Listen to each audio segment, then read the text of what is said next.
Hello दोस्तों, मैं हूं गौरीशंकर और आप देख रहे हैं हमारा यूट्यूब चैनल जयकांत क्लासेस। तो आज हम बात करेंगे मध्य प्रदेश की प्रमुख नदियां।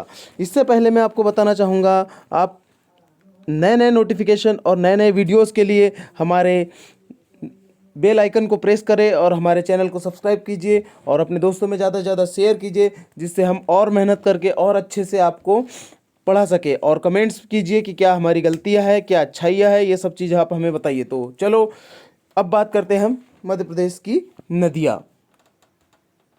देखिए, ये एक छोटा सा एक मैप है जिसमें प्रमुख नदियाँ बताई गई है। इसका आप स्क्रीनशॉट ले सकते हो। इसमें लगभग लगभग सभी चीज़ें सही है। थोड़ी सी मिस्टेक भी हुई है इसमें कि जो हमारा नर्मदा नदी यहाँ अनूपपुर से निकलना था, तो ये थोड़ा मिस्टेक हुआ है। बाकी छोटी नदियों का पूरा क्लियर कट दिया गया है ना, तो आप इसका स्क्रीनशॉट ले सकते हो। चलो सबसे पहले बात करते हैं हम मध्य प्रदेश की नदियाँ। तो मध्य प्रदेश की नदियाँ, और मध्य प्रदेश को नदियों का मायका कहा जाता है, क्योंकि मध्य प्रदेश एकमात्र ऐसा राज्य है भारत का जिसमें सबसे ज़्यादा नदियाँ प्रवाहित होती है। मध्य प्रदेश में लगभग 207 छोटी और बड़ी नदियाँ बहती हैं। और सबसे पहले बात करते हैं नर्मदा नदी की।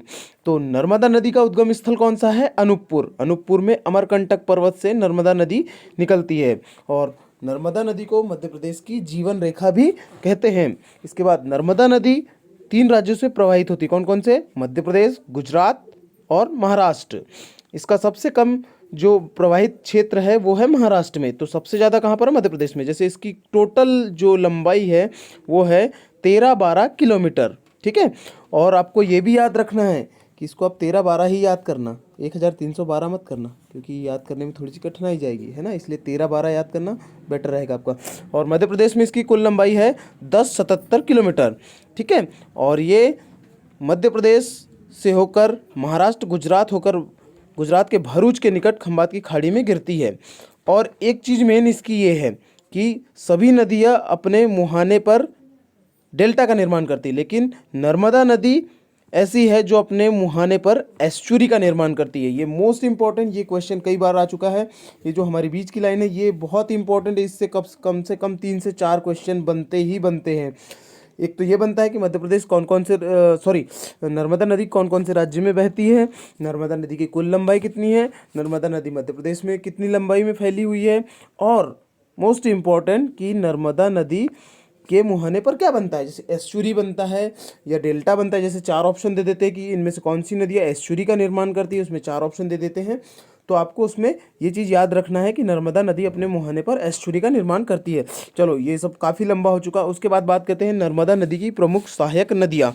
तो इसकी प्रमुख सहायक नदियाँ है हिरन, तिंदोली, बनास, चंद्रकेसर, कानर, बरना, तवा, शेर, शक्कर और मान। ठीक है, ये बहुत इंपॉर्टेंट आपको याद रखना है, क्योंकि ये भी पूछा जा चुका है।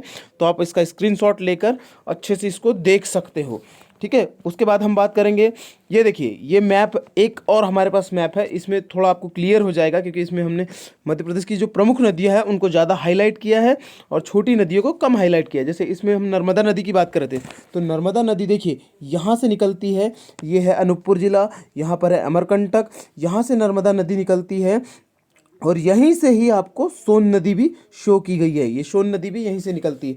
चलो अब बात करते हैं नर्मदा नदी। तो नर्मदा नदी अनूपपुर से डिंडौरी, जबलपुर, होशंगाबाद, नरसिंहपुर और हरदा, खंडवा, खरगोन और बड़वानी, झाबुआ होते हुए अलीराजपुर होते हुए महाराष्ट्र और फिर एमपी में गुजरात में मिलती है। ठीक है, इसके बाद बात करते हैं नर्मदा के प्रमुख बांध।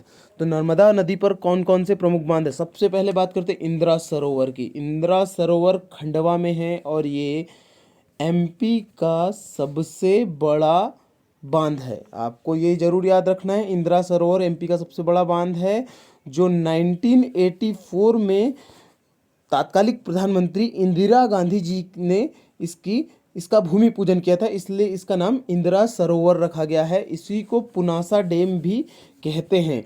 ठीक है, तो आपको ये चीज़ बहुत ज़रूरी याद रखना है कि इंदिरा सरोवर की परियोजना कब लागू की गई थी, या इंदिरा सरोवर की नींव किसने रखी थी, तो ये आपको याद रखना है। ठीक है, उसके बाद बात करते हैं सरदार सरोवर। सरदार सरोवर आप देखिए विश्व का सर्वाधिक दूसरा बड़ा बांध है। और ये कहाँ पर है? गुजरात में, सरदार सरोवर गुजरात में। आप याद रख सकते हो क्योंकि सरदार वल्लभ भाई पटेल कहाँ के थे? गुजरात के थे।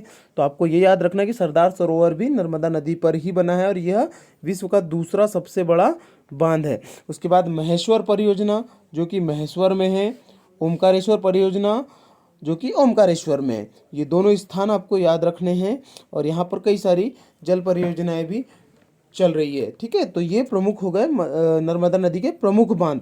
इस पे काफ़ी छोटी परियोजनाएं भी है, लगभग 100 से ज़्यादा परियोजनाएं इस पर नर्मदा नदी पर है ना। तो आपको मुख्य योजनाएं जो है, मुख्य बांध जो है वो याद रखना है। अब बात करते हैं नर्मदा नदी के तट पर बसे प्रमुख शहर। जैसे मैंने मैप में बताया था, अमरकंटक, जबलपुर, नरसिंहपुर, बड़वानी, झाबुआ, होशंगाबाद, महेश्वर और भी अन्य शहर इसके पास में बसे हुए हैं। लेकिन मुख्य शहर ये है जो आपको याद रखना है क्योंकि इससे भी रिलेटेड क्वेश्चन आ चुके हैं। ठीक है, अब हम बात करते हैं, अगले स्लाइड पर जाते हैं। अब सबसे पहले सबसे इम्पॉर्टेंट, ये क्वेश्चन सिर्फ मध्य प्रदेश के लिए ही नहीं, ये क्वेश्चन आपको एनटीपीसी रेलवे या फिर अन्य जो एग्ज़ाम होते हैं सेंट्रल के, उसमें भी काम आता है कि नर्मदा नदी भारत की 5वीं सबसे लंबी नदी है। ये मोस्ट इम्पॉर्टेंट है, ये आपको याद रखना है। नर्मदा नदी भारत की 5वीं सबसे लंबी नदी है। सबसे लंबी नदी कौन सी है मध्य भारत की? वो है गंगा नदी, और 5वें नंबर पर आती है नर्मदा नदी। ठीक है, तो और मध्य प्रदेश की सबसे लंबी नदी भी नर्मदा नदी है, जिसकी कुल लंबाई 13-12 किलोमीटर। पिछले क्लिप में, में देख चुके हो आप, पिछले हमारे स्क्रीन पर देख चुके हो। और जिसकी मध्य प्रदेश में कुल लंबाई कितनी है? 1077 किलोमीटर मध्य प्रदेश में इसकी कुल लंबाई है। तो लंबाई से रिलेटेड क्वेश्चन जरूर आएगा। यहाँ पर आपके 3 क्वेश्चन क्लियर होते हैं, एक तो मध्य प्रदेश में लंबाई, एक तो कुल लंबाई, और भारत की 5वीं सबसे लंबी नदी। चलो ठीक है, उसके बाद बात करते हैं हम नर्मदा नदी की। नर्मदा नदी को अन्य नामों से भी जाना जाता है, जैसे क्या नाम है इसका? रेवा, नामोदास, सॉरी ये नामोदास है, और संकरी, सोगोदेवी, मैकलसुता। मैकलसुता तो पूछा भी जा चुका है, नामादोस और रेवा भी पूछा जा चुका है क्वेश्चन। तो ये आपको जरूर याद रखना है, नर्मदा नदी के प्रमुख नाम। ठीक है, ये 3 नाम बहुत इंपॉर्टेंट है, ये आपको याद रखना है। अब इस पर कौन कौन से जलप्रपात है, तो सबसे पहले बात करते हैं इस पर कौन कौन से जलप्रपात है। दर्दी जलप्रपात, ठीक है, मंदार जलप्रपात, कपिलधारा जलप्रपात जो कि अनूपपुर में है, धुआंधार जलप्रपात भेड़ाघाट जबलपुर में। धुआंधार का तो आपने वीडियो भी देखा होगा, या जो कोई जबलपुर गया होगा, जो जबलपुर के आसपास के होंगे तो वो धुआंधार जलप्रपात को बहुत अच्छे से जानते हैं। सहस्त्र धारा जलप्रपात है ना, और जो कि महेश्वर खरगोन में है। दुग्धधारा जलप्रपात जो कि अनूपपुर में है, अमरकंटक के पास है, आदि। इतने जो है ये नर्मदा नदी के प्रमुख जलप्रपात है। ठीक है, अगर छोटे शहरों की बात करें तो मध्य प्रदेश के किनारे जो छोटे शहर है उसमें हंडिया है, और ओमकारेश्वर है, बड़वानी है, महू भी इसके करीब है, महू और मुरैना तो दूसरी नदी के किनारे हैं। ठीक है, तो ये प्रमुख इसके शहर है जो मध्य प्रदेश में नर्मदा नदी के किनारे बसे हुए हैं। ठीक है, आगे हम बात करते हैं चंबल नदी की। तो चंबल नदी की बात करते हैं। चंबल नदी का उद्गम कहाँ से हुआ है? इंदौर जिले के जानापाव से हुआ है। जानापाव एक पहाड़ी है, यहाँ पर आज से 3-4 साल पहले एक घटना भी हुई थी कि कुछ लोग, पर्यटक लोग वहाँ पर गए थे और अचानक वहाँ बाढ़ आ गई, तो उसमें लगभग 3-4 लोग बह चुके थे। तो चंबल नदी कहाँ पर है? चंबल नदी का उद्गम कहाँ से हुआ है? इंदौर के जानापाव पहाड़ी से हुआ है, और ये यमुना नदी में जाकर मिलती है, और यमुना की मुख्य सहायक नदी है। जैसे गंगा की सहायक नदी कौन सी है? यमुना, और यमुना की मुख्य सहायक नदी कौन सी है? यह है चंबल नदी। तो ये आपको बहुत अच्छे से याद रखना है। ये इटावा के पास इटावा उत्तर प्रदेश में यमुना में समाहित हो जाती है ये। अब बात करते हैं चंबल की प्रमुख सहायक नदियाँ। तो चंबल की प्रमुख सहायक नदियाँ जो है वो है पार्वती, बनास, काली सिंध। ये 3 प्रमुख सहायक नदी है जो चंबल नदी में मिलती है। चंबल नदी की कुल लंबाई जो है 965 किलोमीटर है, जिसमें से लगभग 650 किलोमीटर मध्य प्रदेश में है। तो आपको इसमें से तीन चीज़ मोस्ट इम्पॉर्टेंट है, वो याद रखना है आपको कि चंबल नदी का उद्गम कहाँ से हुआ है और चंबल नदी किसकी सहायक नदी है, किस में जाकर मिलती है और कहाँ मिलती है, क्योंकि ये क्वेश्चन भी आ चुका है। उसके बाद इसकी सहायक नदियों का आपको याद रखना है। ये 3 क्वेश्चन इसमें मोस्ट इम्पॉर्टेंट है, ये आपको याद रखना है। चलिए अब इस मैप में हम देखते हैं कि चंबल नदी कहाँ से कैसी गुजरती है। तो चंबल नदी आपको यहाँ पर स्पष्ट दिख रही होगी। इसमें काली सिंध शो हो रहा है। यहाँ से चंबल नदी बही है, ये देखिए, ये यहाँ पर इसमें क्लियर कट नहीं है। तो इंदौर के जानापाव से निकली है चंबल नदी। तो चंबल नदी यहाँ से निकलते हुए उज्जैन जिले से होते हुए नीमच होते हुए चंबल नदी, ये देखिए, ये फिर यहाँ से राजस्थान गई है। राजस्थान के बाद ये हमारा जो चंबल संभाग है, श्योपुर, मुरैना, भिंड, यहाँ से होते हुए ये ऐसे उत्तर प्रदेश में इटावा के पास जाकर यमुना नदी में मिली है। तो ये आप स्क्रीनशॉट देख सकते हो, स्क्रीनशॉट रख सकते हो। ये है चंबल नदी। कौन सी नदी है? चंबल नदी, जो कि यहाँ पर मैप में भी मैंने आपको शो कर दी है। इससे क्या होता है कि आपको जो शहर है वो इजीली याद हो जाएंगे, कौन से शहर चंबल नदी के किनारे पर बसे हुए है। ठीक है, अब बात करते हैं हम इसके बाद। चंबल नदी जो है मध्य प्रदेश की दूसरी सबसे बड़ी नदी है। मध्य प्रदेश की दूसरी सबसे बड़ी नदी है, जिसकी लंबाई कितनी है? लगभग 965 किलोमीटर है ना। और यह मध्य प्रदेश एवं राजस्थान के मध्य सीमा का निर्धारण करती है, जैसे हमने पिछले इसमें देखा। देखिए इस स्लाइड में हमने जैसे आपको दिखाया था कि ये जो है मध्य प्रदेश और राजस्थान की बॉर्डर को क्लियर कट करता है। तो ये यहाँ से होती है ऐसे नीमच और ऐसे चंबल, और फिर यहाँ से ये देखिए, ये कुल मिलाकर इधर फिर उत्तर प्रदेश की भी सीमाएं को टच करता है। ठीक है, तो ये तो बात कर ली हमने चंबल नदी की। अब बात करते चंबल नदी पर बसे प्रमुख बांध या प्रमुख परियोजना। तो गांधी सागर बांध मंदसौर में बना है, जो कि गांधी सागर बांध मंदसौर, और उसके बाद बात करते हैं राणा प्रताप बांध सागर, ये चित्तौड़गढ़ राजस्थान में है। जवाहर सागर बांध कोटा राजस्थान में है। ये 3 प्रमुख बांध जो है, या 3 प्रमुख जल परियोजनाएं जो है, ये 3 प्रमुख परियोजनाएं जो है ये है चंबल नदी पर निर्मित है। मंदसौर जिले में चंबल नदी पर चूलिया जलप्रपात है। मोस्ट इंपॉर्टेंट, ये भी आपको क्वेश्चन में पूछा जा सकता है कि मंदसौर जिले में कौन सा जलप्रपात है, या चंबल नदी पर कौन सा मुख्य जलप्रपात है जो कि फेमस है, तो चूलिया। और ये तीनों बांध जो है ये आपको याद रखना है। गांधी सागर मंदसौर में है, राणा प्रताप चित्तौड़गढ़ में है, और जवाहर सागर कोटा में है। ठीक, इसके बाद हम बात करते हैं मंदसौर, कोटा, चित्तौड़गढ़, मुरैना, इटावा आदि चंबल के किनारे प्रमुख नगर है जो कि स्थित है। ठीक है, मंदसौर आपको याद रखना है, कौन कौन से शहर चंबल के किनारे बसे हुए हैं। अब बात करते हैं हम सोन नदी की। देखिए यहाँ पर थोड़ा सा प्रिंट मिस्टेक हो चुका है, तो कोई बात नहीं, आप समझ लीजिए उसको। सोन नदी, और प्रॉपर एक एक अपने जो स्लाइड है उनके आप स्क्रीनशॉट ले लीजिएगा। इस वीडियो को पॉज करके आप ये स्क्रीनशॉट ले सकते हैं, ताकि आप इजीली उसको पढ़ पाए। ठीक है, अब बात करते हैं सोन नदी की। सोन नदी जो है मध्य प्रदेश के अनूपपुर जिले में स्थित अमरकंटक पर्वत से सोन नदी का उद्गम है। जैसे कि वीडियो में पिछली स्लाइड में हमने जो मैप था उसमें भी दिखाया था कि ये अमरकंटक से निकली है कौन कौन सी नदी? एक तो नर्मदा नदी और सोन नदी। ठीक है, अब सोन नदी जो है मध्य प्रदेश, बिहार तथा उत्तर प्रदेश में प्रवाहित होते हुए पटना के समीप गंगा में समाहित हो जाती है, जो कि गंगा की एक सहायक नदी हम कह सकते हैं। ठीक है, जैसे यहाँ पर दिखाया गया है, यहाँ पर इस मैप में भी सोन नदी को शो नहीं कर पाए हैं। हमारे एडिटर साहब शायद ज़्यादा बिजी थे, इसलिए वो कर नहीं पाए। जैसे यहाँ से निकलते हुए ऐसे नर्मदा नदी, ये गंगा नदी में मिल जाती है अपनी सोन नदी। ठीक है, तो आप स्क्रीनशॉट ले सकते हो। ये जो मेरा रेड शाइन है इसके थ्रू आप स्क्रीनशॉट ले सकते हो, ताकि आपको इजीली मैप पर अंडरस्टैंड हो जाए। ठीक है, अब बात करते हैं हम सोन नदी, जो एकमात्र ऐसी नदी है जो दक्षिण दिशा से आकर गंगा में समाहित होती है।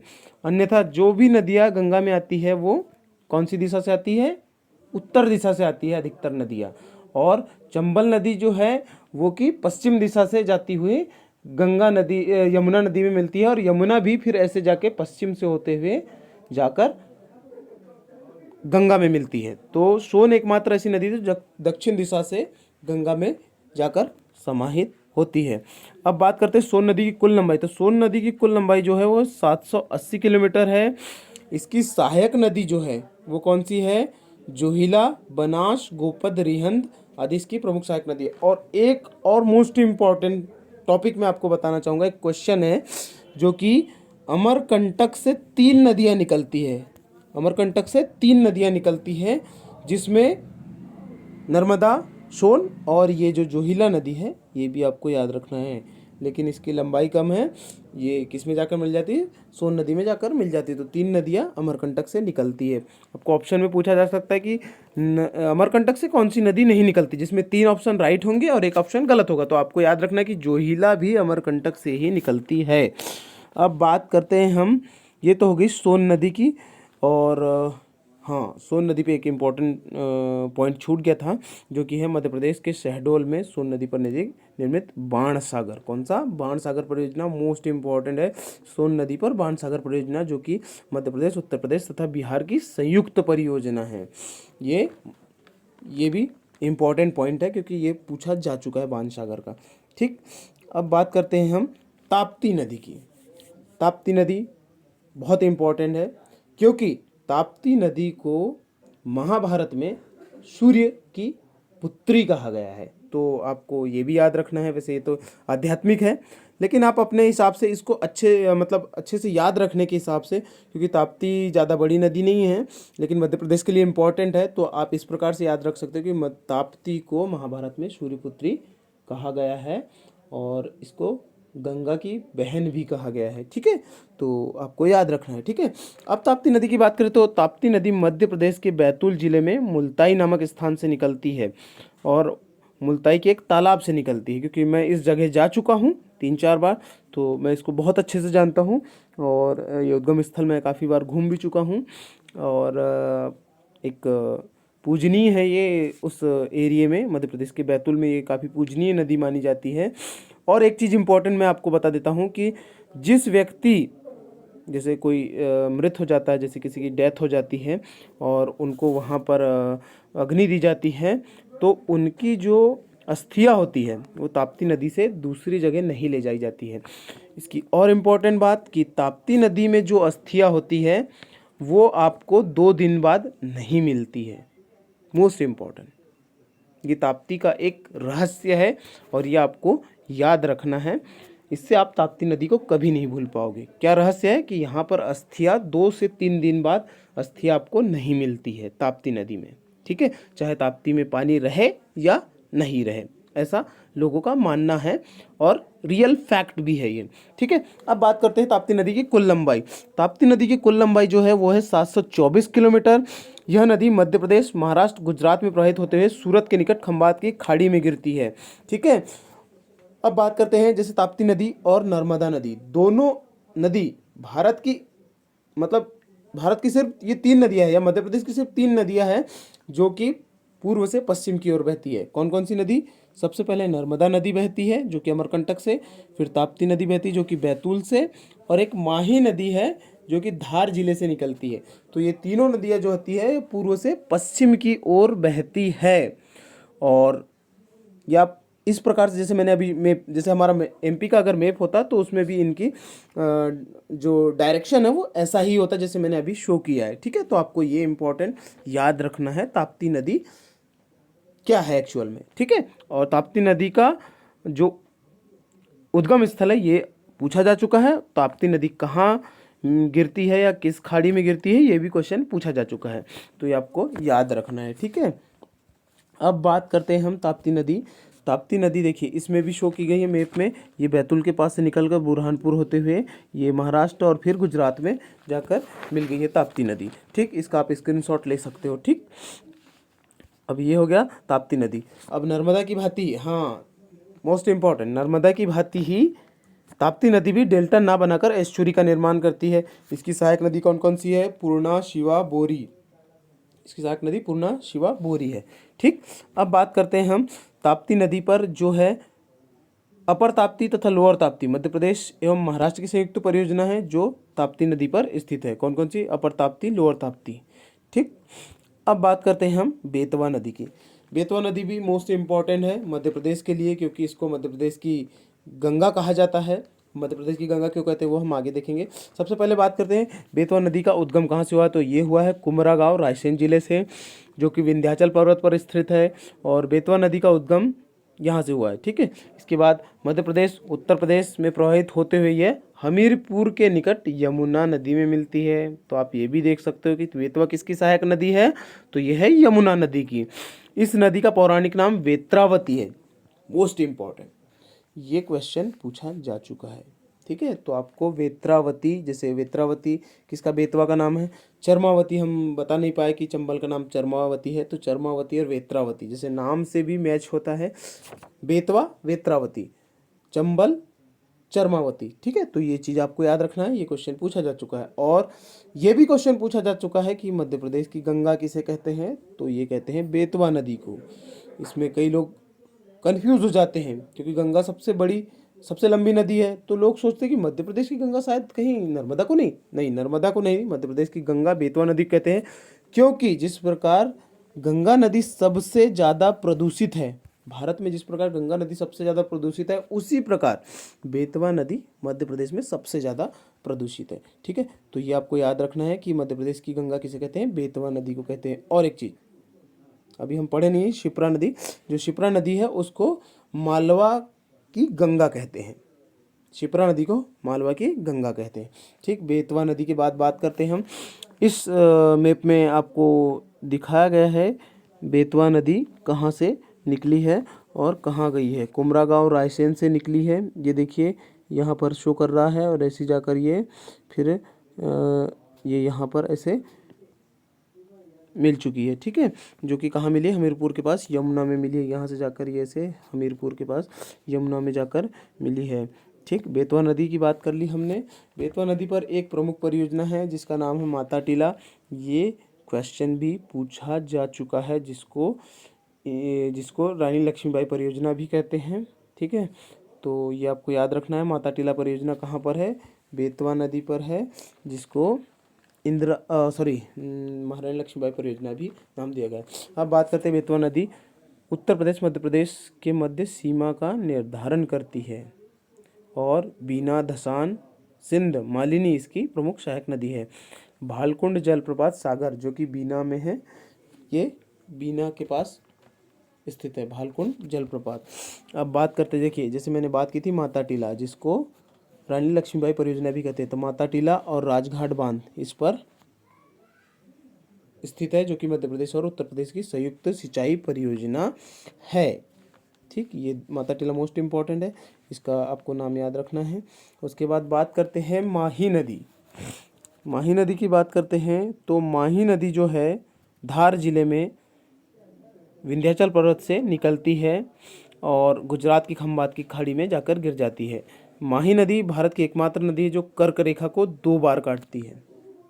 मोस्ट इम्पॉर्टेंट क्वेश्चन, माही नदी भारत की एकमात्र नदी है जो कर्क रेखा को 2 बार काटती है। ये क्वेश्चन पूछा जा चुका है, जैसे हमने बात की थी, मैंने आपको एक स्लाइड पर बनाया था कि माही नदी कहाँ से निकलती है, धार से होते हुए, जो कि पूर्व से पश्चिम की ओर बहती, तो माही नदी भी याद रखना है आपको। और माही नदी की बात करें तो माही नदी जो है ये कि धार जिले के सरदारपुर से निकलती है। इसकी सहायक नदी जो है वो उजास है और खंबात की खाड़ी में गिरती है। इतना इसके लिए इम्पोर्टेंट है, और कर्क रेखा को 2 बार काटती है। ठीक, उसके बाद इसमें दिया नहीं है, लेकिन यहाँ से निकलती माही नदी।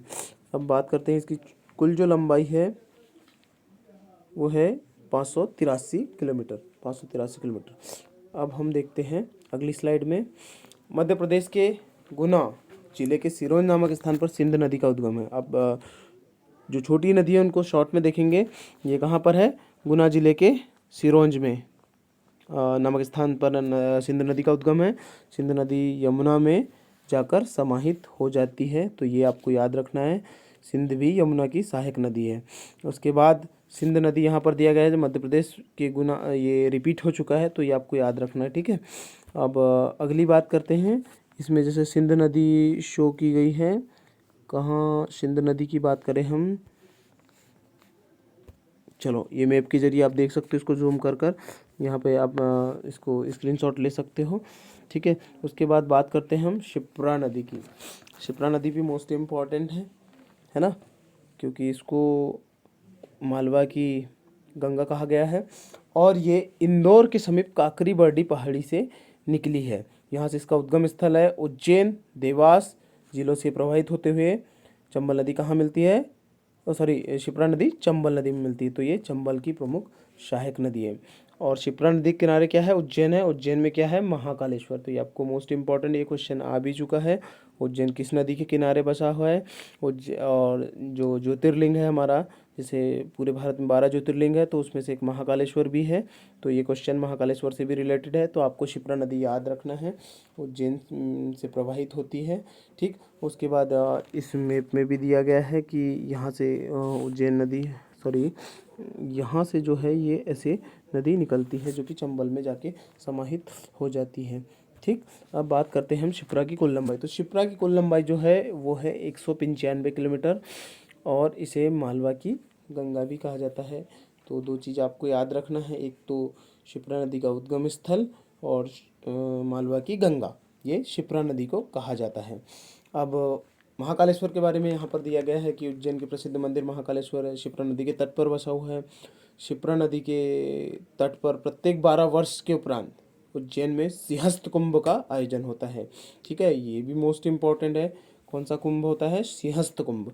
ठीक है, जब सूर्य सिंह राशि पर होता है तब यहाँ पर सिंहस्थ कुंभ लगता है।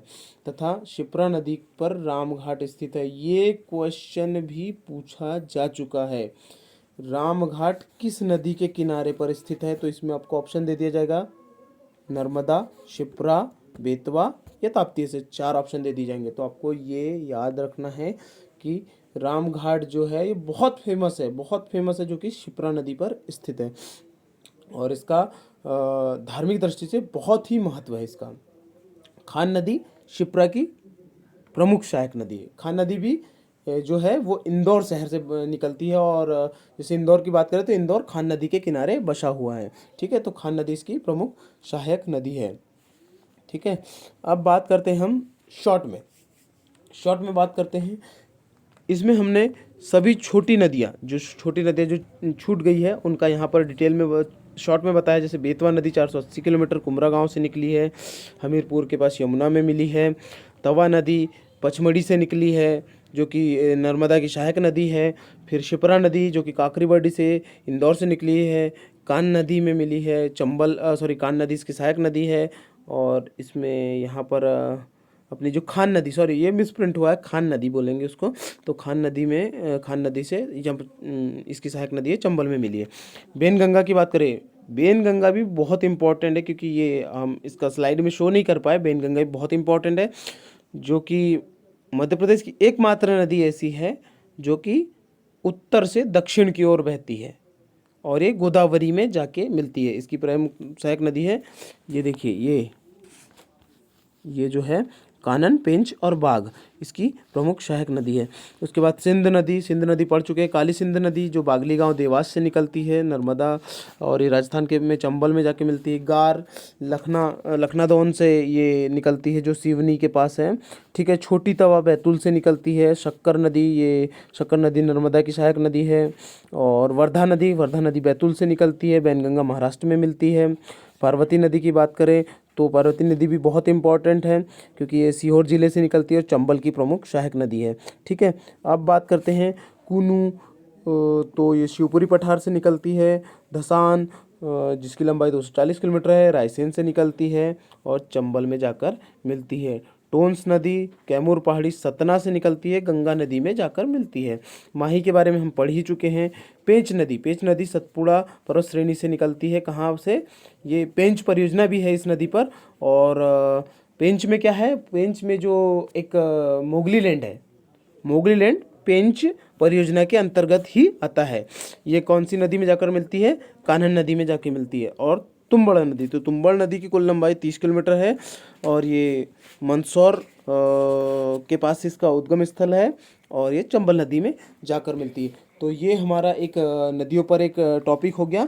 ठीक है, आपको ये वीडियो कैसा लगा? काफ़ी बड़ा वीडियो था, थोड़ा ध्यान से इसको सुनिएगा और पॉज करके देखिएगा, और जो समझ में नहीं आए स्क्रीनशॉट लीजिएगा, उसको ध्यान से समझिएगा। ठीक है, हमारी तरफ से जितना हो सका हमने इसमें कवर कर दिया। इसके बाद हम मुख्य रूप से जो मध्य प्रदेश में जो इम्पोर्टेंट है, जैसे नदियों की बात करें तो नर्मदा नदी पर अगर हमारा अगला चैप्टर जो होगा वो नर्मदा नदी पर होगा स्पेशली, क्योंकि नर्मदा नदी ही एकमात्र ऐसी नदी है जिससे बहुत सारे क्वेश्चन बनते हैं। ठीक है, तो आपको हमारा वीडियो कैसा लगा कमेंट बॉक्स में ज़रूर कमेंट कीजिएगा। हमारे चैनल को सब्सक्राइब कीजिएगा, अपने दोस्तों में शेयर कीजिएगा और बेल आइकन जरूर प्रेस कीजिएगा। और हमारे चैनल का नाम जरूर याद रखिएगा। क्या नाम है हमारे चैनल का? जयकांत क्लासेस। तो थैंक यू दोस्तों, आज के लिए सिर्फ इतना ही। धन्यवाद।